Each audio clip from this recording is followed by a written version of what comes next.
a fifth generation local, and on my mother's side, her grandfather was Alfus and his wife was Amelia Nee Hoffman, both of German descent, and Alfus was the coach driver in the horse and cart era for Captain Henry Lipson Hancock. So I have some German blood in me, which clearly Ferdinand I has as well, but unfortunately the pronunciations of German names weren't passed down through the generations, so I apologise if I get some wrong. Ferdinand I, aged 34, and his wife Henrietta Nee Carafua arrived in Port Adelaide on South Australia on the George Washington on the 2nd of March 1849, having left Bremen, Germany on the 25th of October 1848. With them were 4 children: Wilhelmina August, aged 6, Julius Ferdinand, aged 2, Wilhelm and Anna. Henrietta has also been recorded as Wilhelmina Nee Carafua. Johann Ferdinand I was born on the 13th of February 1814 in Clausthal, St. Andreasburg, Germany, to Christian Frederick and Johann Christine Louise Nee Eiserfelder. Johann Henriette Christiane Carafua was born on the 6th of May 1815 at Lagersheim, Braunschweig, Germany. A record of their marriage has not been found, nor has been a record found for Henrietta's birth.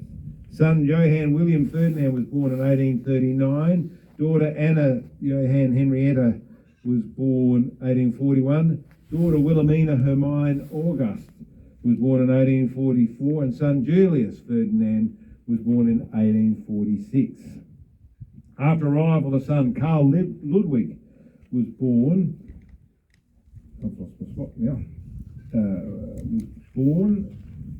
And then in Kensington, South Australia, 7th of October 1851, Johann Ferdinand, aged 37 years, from Clausthal, Hanover, became a naturalised Australian, which is the notice, which I find interesting in that Australia didn't exist in 1851, so I'm not quite sure.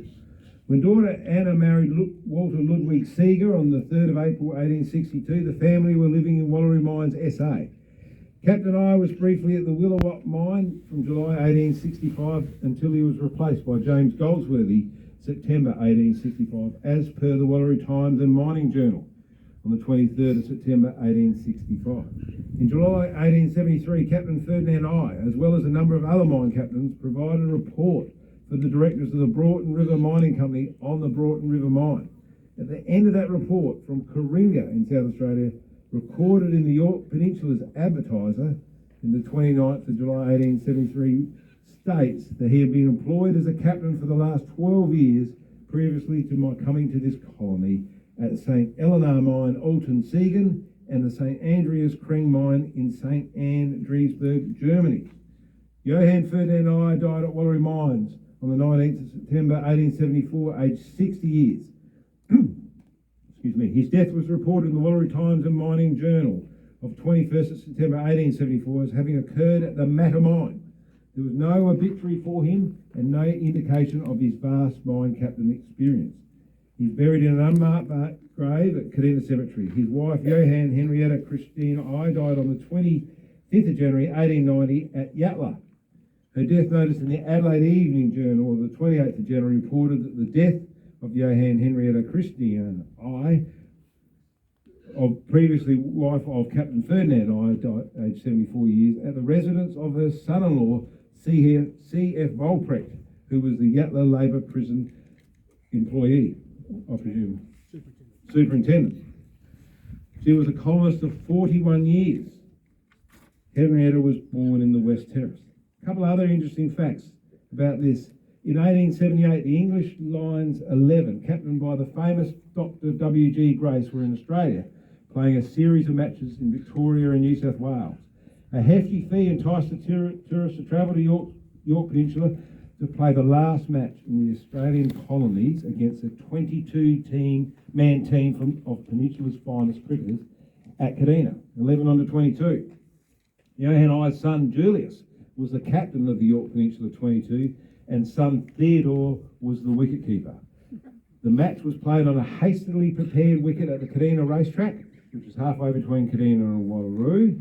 And by the end of the first day, the Peninsula 22 were all out for 42 including 10 ducks.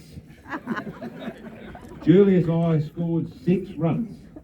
The All England 11 first innings realised 64 runs with 3 ducks, and W.G. Grace scored 5.